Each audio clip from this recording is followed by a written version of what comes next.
Olen Marjut Alafrantti, toimin Pohjolan osuuspankissa asiakkuusasiantuntija vaurastumisen palveluissa. Apua. OP-ryhmässä se alkoi tammikuussa 2008. Sieltä sitten matka jatkui 2013 Kemin-seudun osuuspankkiin.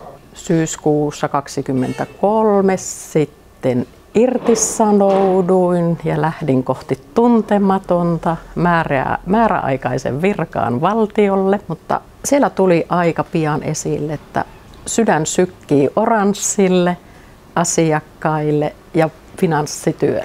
Ja sieltä sitten toukokuussa 2024 palasin Pohjolan osuuspankkiin. Sen vain tuntee.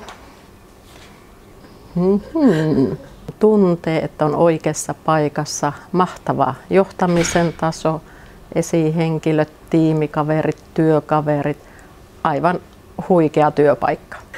Tunturista tuulee. Kiitos.